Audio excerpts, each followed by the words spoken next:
Good morning बच्चों। आज मैं आपको लेसन 6 अरमान पढ़ाने जा रही हूँ। अरमान का अर्थ होता है इच्छा। हमारी क्या इच्छा है, हम क्या करना चाहते हैं, हम क्या बनना चाहते हैं। हम जब हम पढ़ते रहते हैं तो हमको प्लानिंग करनी पड़ती है कि आगे हमको क्या बनना है। अगर हमारी इच्छा डॉक्टर बनने की है तो आपको वैसे ही आपको स्टडी करना पड़ेगा, आपको पढ़ना पड़ेगा, मन लगा कर पढ़ना पड़ेगा। तो अरमान का या आपके पेरेंट्स की अरमान होते हैं कि मेरा बच्चा बड़ा होकर के अच्छा जॉब करे, नौकरी करे, अच्छा पैसा कमाए, उसकी सारी इच्छाएं पूरी हो, जीवन में वो सुखी रहे, उसको किसी प्रकार की परेशानी ना हो। तो ऐसी इच्छा हर माँ बाप में होती है कि मेरा बच्चा अच्छा बने। इस पाठ के कवि हैं राम नरेश त्रिपाठी। कवि परिचय उनका यानी राम नरेश त्रिपाठी जी का जन्म 4 मार्च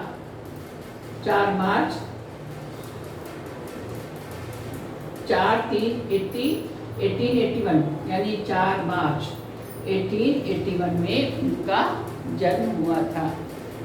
4 मार्च 1881 में उनका जन्म हुआ था। जन्म स्थान यानी उनका बर्थ प्लेस कौन था, उनका जन्म स्थान कहाँ था, उनकी मातृभूमि कहाँ थी? कोयरीपुर जौनपुर, जो यूपी में है। जौनपुर यूपी में है। वहाँ कोई गांव है होगा या है कोयरीपुर, वहाँ पर राम नरेश त्रिपाठी जी का जन्म हुआ था। मृत्यु कब हुई थी? 16 जनवरी 1962, 16/1/1962 यानी 16 जनवरी 1962 को राम नरेश त्रिपाठी जी की मृत्यु हुई। ये किस धारा के कवि थे? प्राक-छायावादी। इनकी प्रमुख रचनाएं कौन सी है, यानी इन्होंने कौन कौन सी पुस्तकें लिखी? मिलन, पथिक, जयंत, स्वप्न मानसी, विरांगना, ये उनकी प्रमुख रचनाएं हैं। अभी मैं आपको कठिन शब्द के अर्थ यहाँ लिखे हुए हैं।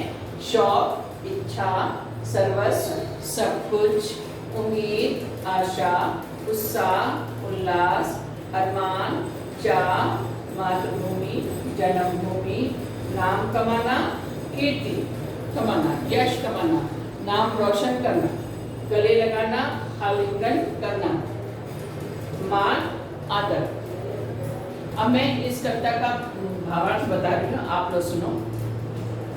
बच्चों की क्या इच्छा है, क्या शौक है उनका, वो बता रहे हैं। शौक यही अरमान में हम कुछ करके दिखलाएंगे, मरने वाली दुनिया में हम अमरों में नाम दिखाएंगे। ये जीवन जो है नाश्वर है। यहाँ सब कुछ नाश होता है। मनुष्य, जीव, प्राणी, सब कुछ जितना भी है, सजीव निर्जीव, सभी चीज़ों का एक दिन अंत या विनाश अवश्य होता है। तो बच्चे कहते हैं कि ये जो दुनिया है ये मरने वाली है, इसका विनाश अवश्य होगा, चाहे वो सजीव हो चाहे वो निर्जीव हो। तो बच्चे कहते हैं इस नाशवान जगत पर हमारा शौक है, हमारी यही इच्छा है कि हम इस नाशवान जीवन में, इस जगत में हम कुछ ऐसा करें जिससे हमारा नाम अमर हो। जो अच्छे काम करके अमर हो चुके हैं, जिनके नाम को सब लोग नाम के आधार पर सब जिसको याद करते हैं, उन अमर शहीदों में हम लोग भी कुछ ऐसा करके दिखाएं जिससे हम लोग का नाम भी रोशन हो और हमारी मृत्यु के बाद हमें भी सब लोग याद करें, हमारा नाम अमर शहीदों में आए। जो लोग गरीब भिखारी हैं, जिन पर किसी की छाया है, जिन पर न किसी की छाया है, हम उनको गले लगाएंगे, हम उनको सुखी बनाएंगे। फिर कवि कहता है, कवि के अनुसार बच्चे कहते हैं कि जो इस पृथ्वी पर जो लोग गरीब हैं, भिखारी हैं, हम उनकी मदद करेंगे और जिनके ऊपर किसी की छाया यानी किसी की कोई मददगार नहीं है। जैसे बच्चों पर माँ बाप की छाया होती है, और जब माँ बाप बूढ़े हो जाते हैं तो बच्चे उनकी देख रेख करते हैं, उनके खाने पीने का, उनके रहने का, हर चीज़ का प्रबंध करते हैं। यानी वृद्धावस्था में माँ बाप बच्चों पर आश्रित होते हैं। तो जिनका कोई आश्रय नहीं है, जिनका कोई आश्रित नहीं, यानी उनको कोई रखने वाला नहीं है, उनको हम लोग गले लगाएंगे, यानी उनकी हर कठिनाई को हम लोग दूर करेंगे। हम उनको गले लगाएंगे और उनको हम सुखी बनाएंगे। अपने पूरे प्रयास के साथ ऐसे लोगों की हम लोग पूरी मदद करके सुखी बनाएंगे। जो हार मानकर बैठे हैं, उम्मीद मारकर बैठे हैं, हम उनके बुझे दिमागों में फिर से उत्साह जगाएंगे। मनुष्य जो है कभी कभी निराश हो जाता है, परिस्थितियों के कारण वो निराश हो जाता है। वो ये सोचता है कि हम अपने जीवन में कभी भी सफल नहीं होंगे, जो काम हम कर रहे हैं उसमें कभी भी हम सफल नहीं होंगे, हम कभी भी जीवन को सुख में नहीं बना पाएंगे, हम कभी भी सुखी नहीं रह पाएंगे। ये सोच करके जो लोग निराश होकर के बैठ जाते हैं, उनको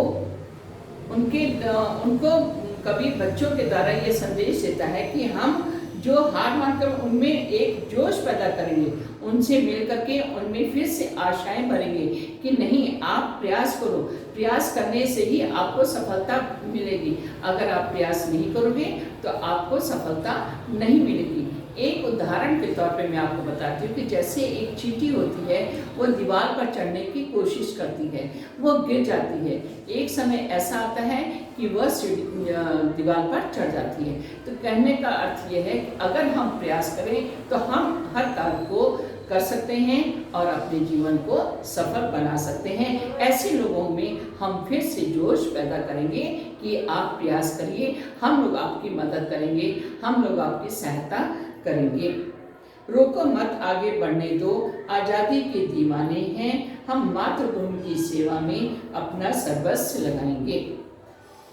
जिस प्रकार एक सैनिक सीमा पर अपना सर्वस्व छोड़ करके, अपने परिवार, अपने माता पिता, अपनी पत्नी, अपने बच्चे सबको छोड़ करके देश के लिए सर्वस्व न्यौछावर करके सीमा पर तैनात रहता है, देश की रक्षा करता है, बच्चे कहते हैं कि हम भी ऐसा काम करेंगे जिससे हम अपने मातृभूमि की सेवा कर सकें। हमें मत रोको।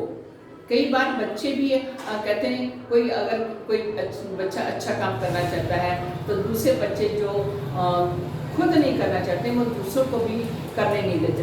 वो कहते हैं छोड़ो, जान दो, क्या करना है करके। ऐसा नहीं, बच्चे कहते हैं कि हमें मत रोको, हमें आगे बढ़ने दो। कभी कभी माँ बाप भी बच्चों के कामों में बाधा डालते हैं। वो चाहते हैं मेरा बच्चा मेरी आंख के सामने रहे, सीमा पर ना जाए, या कोई ऐसा काम ना करे जिससे हम लोग अपने बच्चों को खो दें। ऐसा सोच करके माँ बाप बच्चों को आगे बढ़ने नहीं देते हैं। तो वही बच्चे कहते हैं अपने माँ बाप से, अपने मित्रों से कि हमें मत रोको, हम आज़ादी के दीवाने हैं, यानी हम इस आज़ाद देश के नागरिक हैं और इस आज़ाद देश की रक्षा के लिए हमें अगर अपना सब कुछ न्यौछावर करना पड़े तो भी हम न्यौछावर करके देश की रक्षा में सहयोग करें। हम उन वीरों के बच्चे हैं जो धुन के पक्के सच्चे हैं। हम उन वीरों के बच्चे हैं जो अपनी धुन के पक्के हैं, जो अपनी बात पर दृढ़ हैं। हम उनकी संतान हैं और हम ऐसे अमर शहीदों के का मान बढ़ाएंगे, उनके गौरव को बढ़ाएंगे। हम इस जग में रहकर अपना नाम, यानी अपना नाम और इस देश का नाम रोशन करेंगे।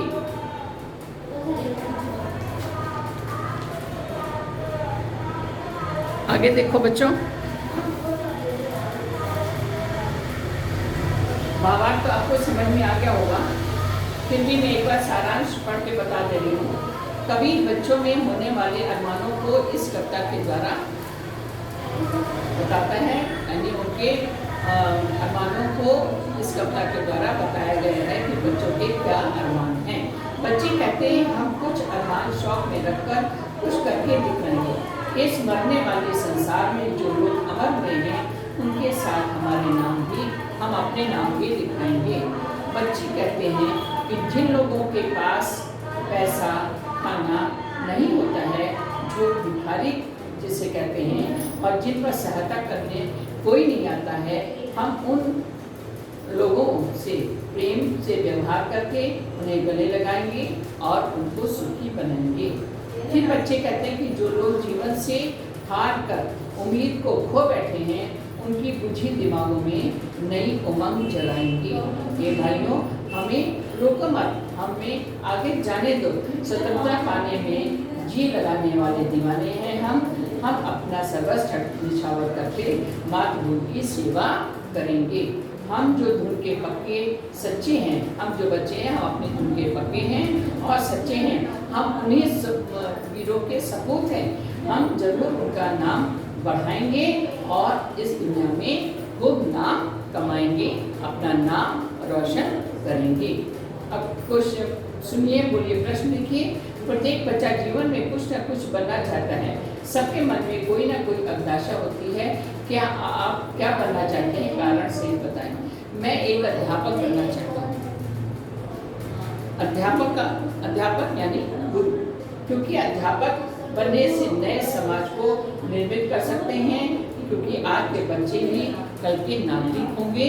इसलिए हम अध्यापक बनना चाहते हैं, क्योंकि अध्यापक ही हमें ज्ञान रूपी, शिक्षा रूपी ज्ञान देता है, जिसके द्वारा हम आगे बढ़कर अपने परिवार का, अपने समाज का, अपने देश का नाम रोशन कर सकते हैं।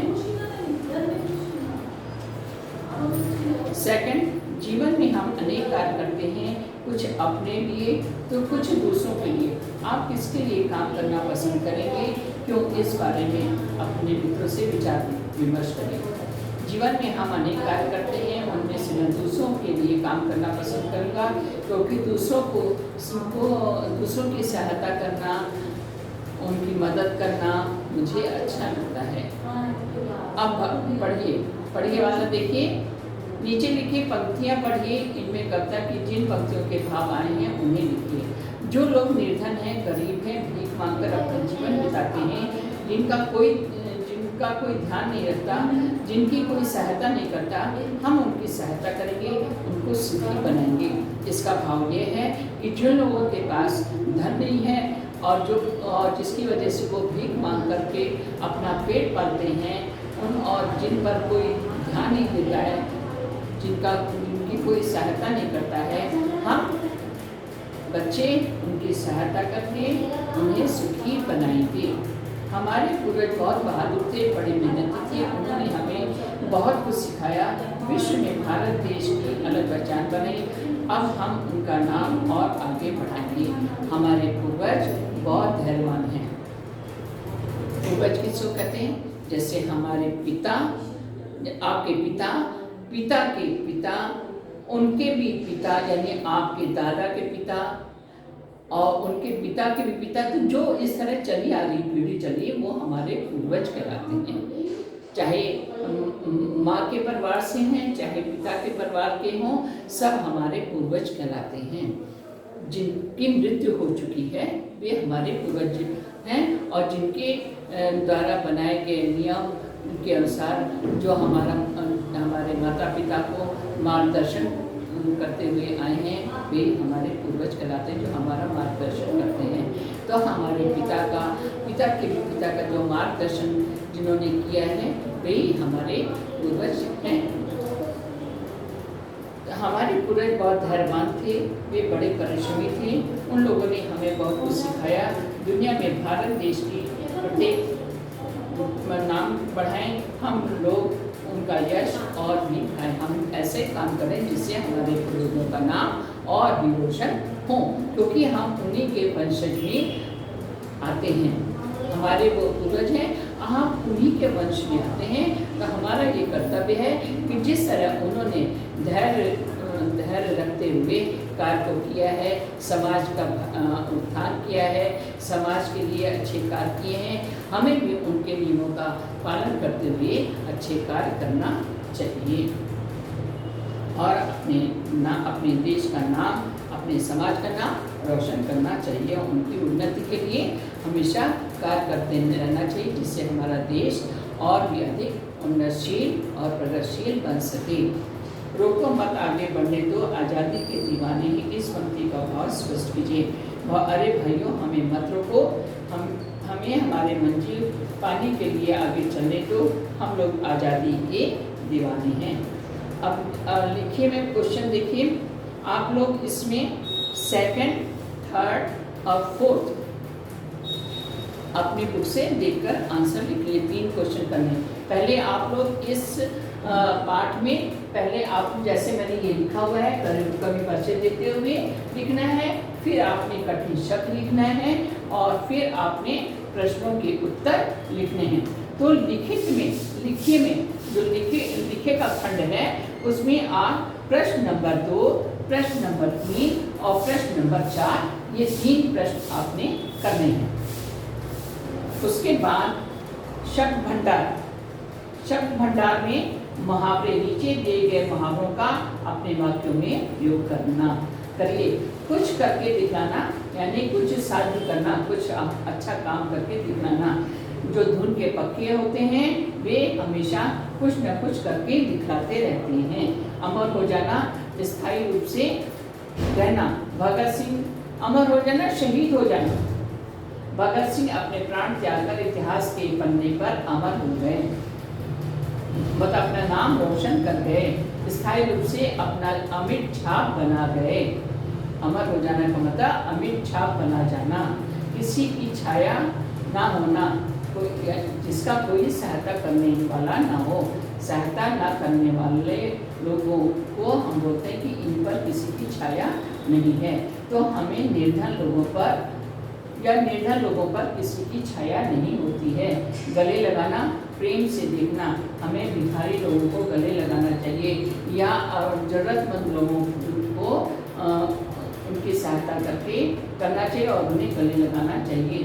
दिमाग भूल जाना, नीरस हो जाना, मतलब सोचने समझने की शक्ति ना रह जाना। दिमाग भूल जाना यानी सोचने समझने की, जिसमें बुद्धि नहीं रहती उसको कहते हैं कि इसका दिमाग बुझ गया है।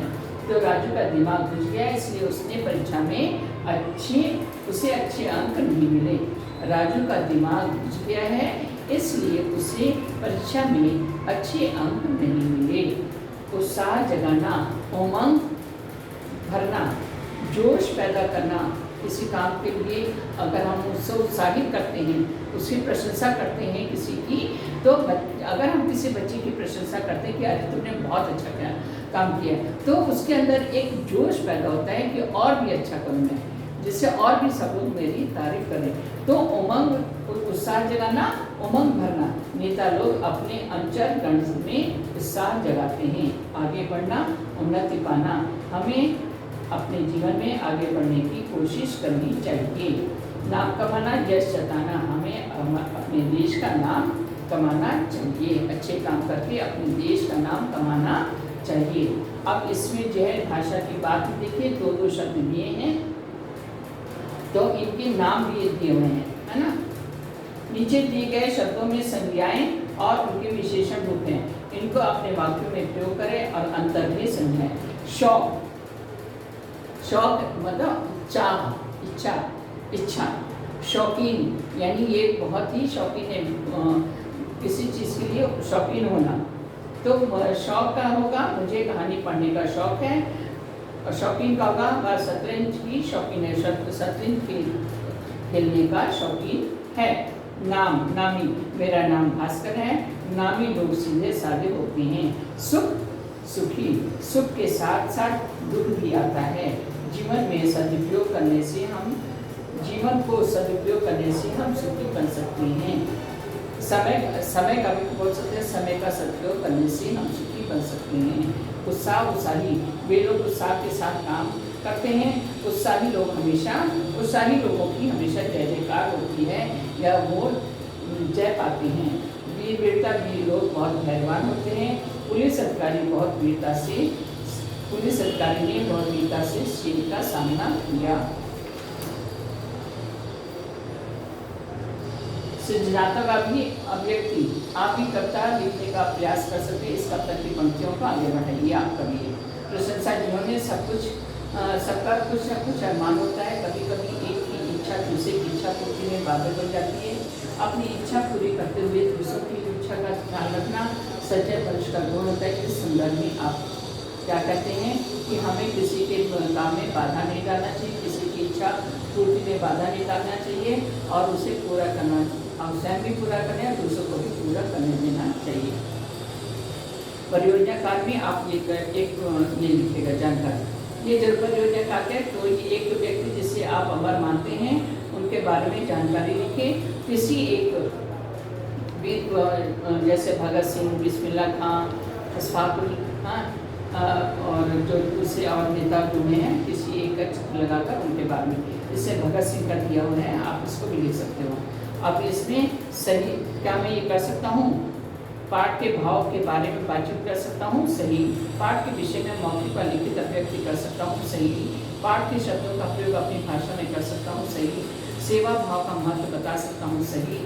परिचित विषय पर कविता लिखने का प्रयास कर सकता हूँ, सही। अब इसमें आपका अभ्यास कार्य पूरा दिया हुआ है और इसके द्वारा ये पीछे आपके दिए हुए प्रश्न ये आप लोग पीछे से देख करके ये वर्कशीट आप लोग पूरा कर लेगा। जितनी भी वर्कशीट पीछे आपने मैंने 1 से लेके आज 6 लेसन हो गए हैं, पूरी वर्कशीट आपकी मुझे कंप्लीट मिलनी चाहिए, मैं चेक करूँगी। धन्यवाद।